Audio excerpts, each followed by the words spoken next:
Hey you, let's shift our reality.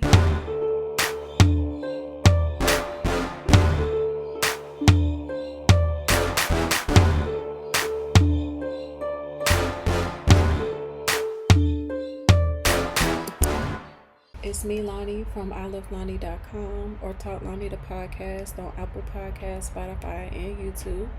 And welcome back. So if you have not watched the previous video about the 50-30-20 rule, go back and watch that. And this video will make a little bit more sense because it's more detailed in the first video. If you did watch that video, welcome. This is where we're going to go over the Excel spreadsheet that I mentioned in the first video.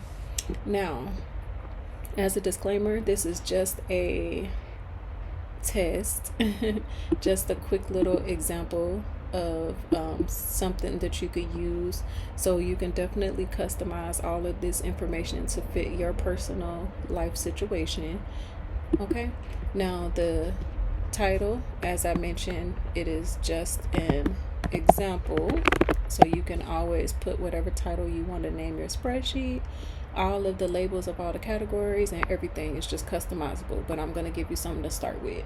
So if you watched the first video, that means you already wrote down your expenses or came up with your expenses and you're just ready to put it into a spreadsheet. And no matter if it's a need or a want, what we're going to do is put all of our expenses in column A. I'll explain what the A's and the C's mean a little bit later in the video.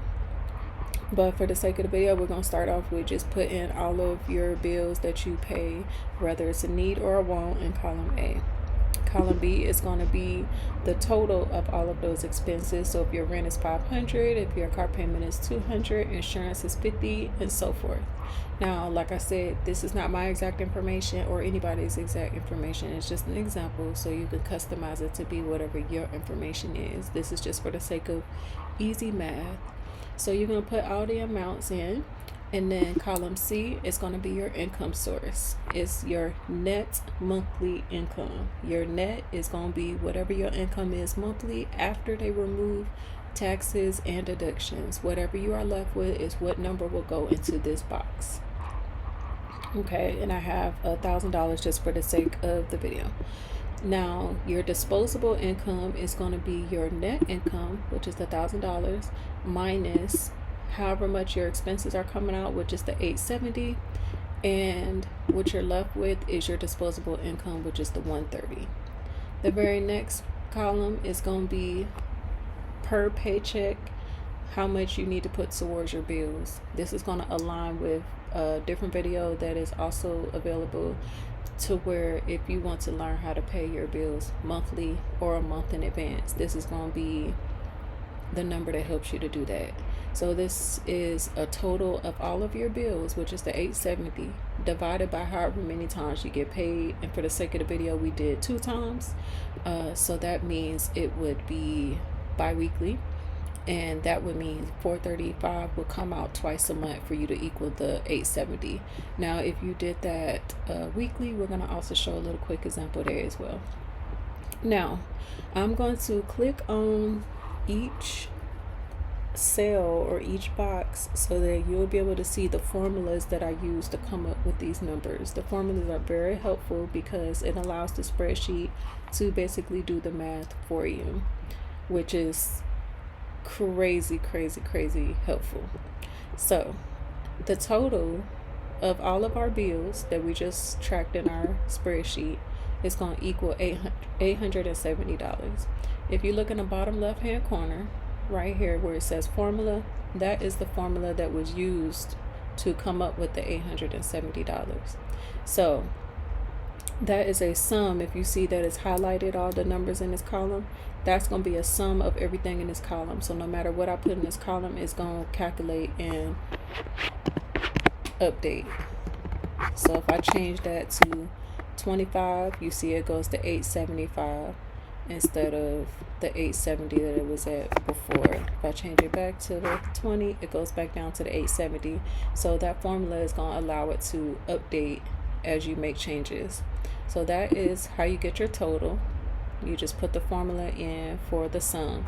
Now you can also Google formulas as well, and Excel also has little tools, helpful tools that help you come up with the formulas as well. In the next category, where your income is, this is, don't forget, your net income, which is going to be your income after taxes and deductions were removed. Okay, so for the sake of the video, like I said, I put $1,000 just for easy math. And if you look, there is no formula, but it'll make sense in a moment. So as I change that, all the other numbers change as well. I don't know if you saw the disposable number went from 130 to 1130, and then we'll change it back. So that is also playing a factor in the formula. In the next column, where it says the disposable income, which is the amount that you are left with after you pay all of your bills out of the $1,000, so $130 right here. If you click on it, in the bottom left hand corner is the formula. So what we did is we took the income source right here, and then we subtract the budget total, which is right here, and then that's going to give us that. So no matter what we changed it to, so even if, say, my phone bill, we'll say insurance, no, we'll say car payment, say my car payment went down to $100, if you look right here, it does automatically change the number to your bill down to $770, and it changes your disposable income up to $230 as well. Okay, now we're going to change it back. Oh, and over here it does change that number as well. I don't know if you remember, it had, I think 485. We'll go back to it though. So we'll change it back to 435. So we'll change it back to the 200. Now, if you got a raise, let's say you got a $5,000 raise or $4,000 raise, you notice that it changes the disposable income as well.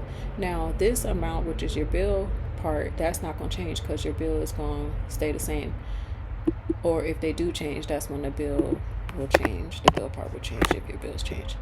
Okay, so with $1,000 and then $130 left, and then $435 coming out of each paycheck, which is 2 paychecks a month bi-weekly. And if you click on it, in the bottom left hand corner, it has the budget total, which is going to be your bill, in the budget line right here, the budget, and then the total of the budget is $870. So $870 divided by 2, which is bi-weekly. If you get paid weekly, we are going to change that to a 4. So we're going to do 4 paychecks. That means if we take $217.50 out of 4 paychecks, which is weekly, that will equal the $870 that you need for your bills. Now, like I said, you have to watch the other video on how to pay your bills monthly or in advance, and this part would make more sense. But if you just want to use it as a gauge, that'll let you know how much out of each paycheck will equal what you need to be able to come up with to pay your bills in a full month. Now, if you look on this last line, it's the percentage. So in the bottom left hand corner will be the formula that I used. So that means your bills is 87% of the income. So 870 is 87% of 1,000. And if you look in the bottom left hand corner, just by taking the amount of bills that you have divided by your income is how you come up with the percentage of how much your bills are, the percentage that your bills is using of your income. Now, your disposable income is 13% of your income. That means you are left with 13% after all your bills are paid. If you look in the bottom left hand corner, it has your disposable income divided, your disposable income 130 divided by 1,000 is going to give you whatever percentage that you're left with, which is the 13%. Now, that's also using the formula as well. So the A and the C means, if you look at the other video, a different video, we also touched on opening a separate account for your bills specifically apart from your personal account. So if you have any type of auto pay set up, the A will represent that it's coming out of your checking account using your routing and checking number. If you have a C beside it, that is to represent that it is on an auto pay through a card, which is still should be coming out of your bill bank account, but the card that is attached to that account. So that means that this company has your card information, and then the A's mean that those companies have your routing and account number information, and then the nothing beside it means that you are responsible for paying that bill on your own. That's just an example of a little organization if you care to use that strategy. Now going on down to the 50-30-20 rule, watch the previous video to get a little bit more information on the 50-30-20 rule and how to free up some extra money for yourself. 50% of your income should be going towards your needs. 30% of your income should be going towards your wants. 20% of your income should be going towards savings as a recommended budget strategy. Now, all of the bills that we just had in the first part of the spreadsheet, what we did is we separated those into our needs and wants down here. So every single one of these bills is going to fall down here. It's just going to fall into its own separate category, but the bill itself is not going to change unless you remove it, to save yourself some money or something like that. Now we have our rent, car payment, insurance, everything that we have to have that, something we can't really get out of paying for real. And then we got the wants, which are things that we might think we need, but we really don't. And let me change that back to a 5. Now, because I don't know if you noticed that number was off. Okay, so these are all of the totals. If you look right here, this is the total of all of your needs, which in the bottom left hand corner is the formula, which is going to calculate all the numbers that is above it. If you look in the wants category, it is also doing the same thing. So it is calculating the total of all the numbers that's above it. Both of these totals should always equal your total income. That total income should always match the total that is in that above spreadsheet, which is the 870. If something is off, you have to go back and see what's missing out of each category. So the 870 is the total that does match, and then your disposable also matches. So those should be the same. Now, if you look in, we already did those formulas. If you look in this formula for the total, it's going to be the total of your needs and the total of your wants. So we have B9 plus D9 equals your total. So if you look in the bottom left hand corner, that is what formula you'll see. In the disposable, which is basically what's left over after you paid everything, so B9 plus the D9, and then take that amount out of your income after taxes, which, what did we say that was? The $1,000. So that means $1,000, if you look in the bottom left hand corner, minus B9 and D9 is what's going to give you your disposable income, which is the 130, which also matches the 130 from the previous spreadsheet. Those should stay the same. Now, the savings should be 20% of your income. 20% of the income we're using is going to be $200. 20% of 1,000 is 200. So that is going to be your goal. Okay, your actual is what you're actually saving. That number is right here. And whatever number you change it to will be what your percent changes to. So down here is the percentage. We know the 50-30-20% rule is that your needs should be at 50%, your wants should be at 30%, and your savings, you should be saving 20%. Me, I'm extra, so my stuff is set up to turn colors when I'm above or below that goal. So if it is above the 50%, it's going to be red. As you see, it is red right here at 86%. So that means you're a little bit over the 50% right here. Okay.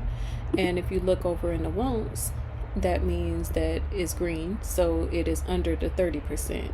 And then the same with the savings, it is under the 20%. So it is red.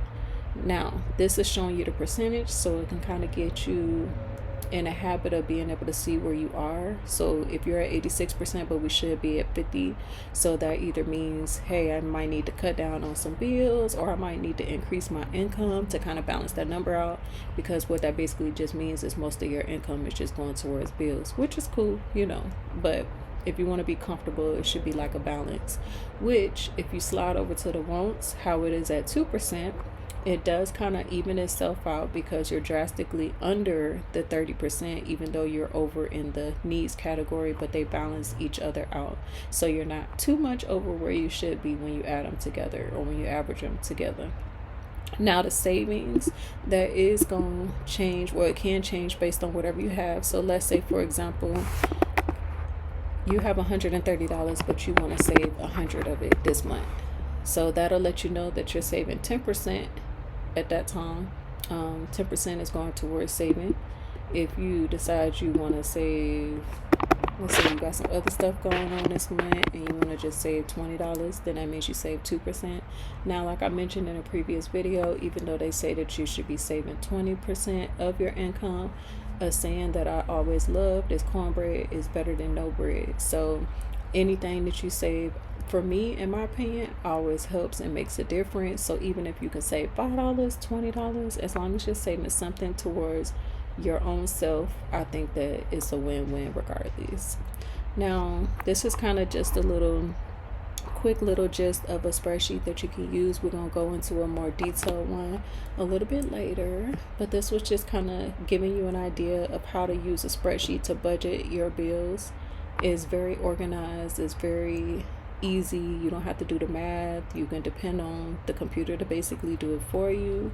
You can check in on your bills. You know where all your money is going, and when you know where everything is going, it makes it easier for you to make changes and adjust a little bit better, more in advance, in my opinion anyway. But I hope you got something out of this. Go check out the other videos, the 50-30-20 rule video, how to pay your bills in a month and in advance, or how to pay your bills without overdrawing your account. And good luck to you, good luck to your bank account, and I'll see you in the next video.